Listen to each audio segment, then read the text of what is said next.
So I'll just like come right out and say it that I do think that it was a dark state sting operation on the deep state.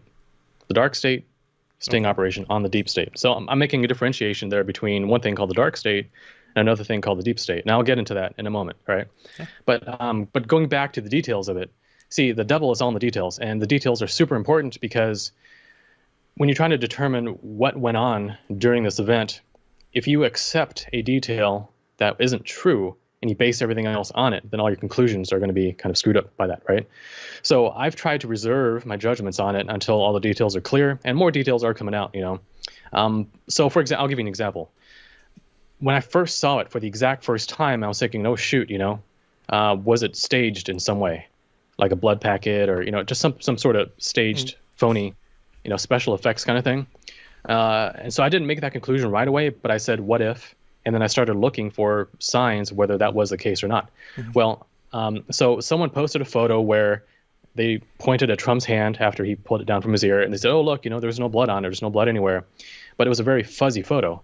So Mhm. then I found the original photo, and when you look, yeah, you can see like blood like here, here, here, and here. Okay, it wasn't like all over there. It was like right there because it was only like a split second after you touched it. Okay, so that's point number one. There was supposedly blood there if the photo is legit.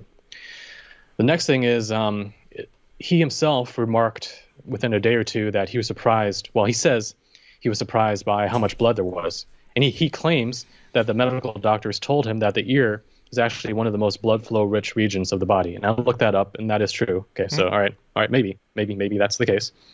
Um, and then when he was down on the ground, his face was off to the side. And so the blood pattern, if it was real blood, it was flowing in the correct direction as well, in the correct angle Okay. based on that. Okay, so that part checks out too. And then, of course, after that, he had the bandages on, so you can't tell what went on. Not until I looked at the date, it was 2 weeks later that he, meeting with Netanyahu, had the bandage off. And there's AP photos of his ear where it looked like it was pretty good, like, you know, there's nothing wrong with it. Now, I did find the original photo. I did zoom in on it more to look at the ear. And you can see something, but it's hard to tell whether that is how his ear always was or if that is where the plastic surgery was. Now, I did look up, for example, healing times for getting stitches or major cuts, how long that takes to heal. And it takes about, let's say, 10 days for the scab to fall off and another 3 days for the red, pink start to, you know, lighten a little bit more.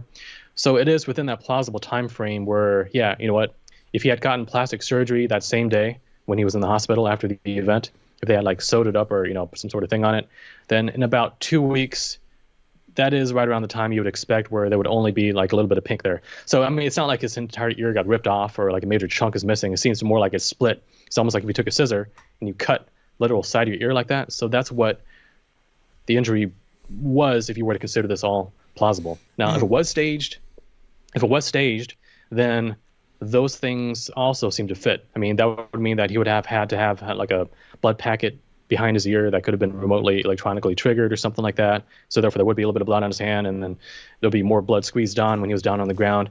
You see, so far the data doesn't 100% prove either possibility. However, it doesn't rule out either possibility either. You know what I mean? So it's almost like we're in this weird quantum state where people can believe whatever they want and there's evidence to support it, right? So that's why I'm waiting for more data to come out that kind of like nails it, like proves it 100% which way it is. So in terms of like what that is, that's what I think it is.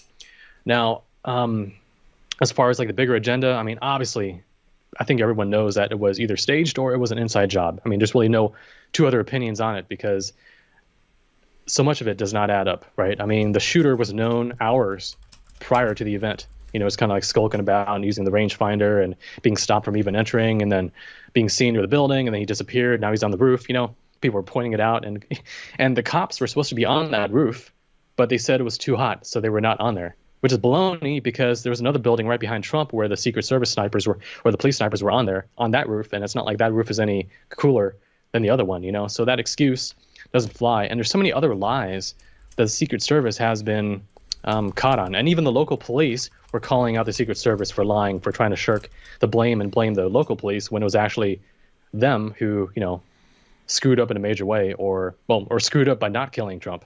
You know, maybe that was the true intent. So I'm just saying that if you look at all the data, I think I'm leaning 80% that it was a real shooting because people did in the bleachers, especially, one guy died and two people got injured, and those seem pretty real.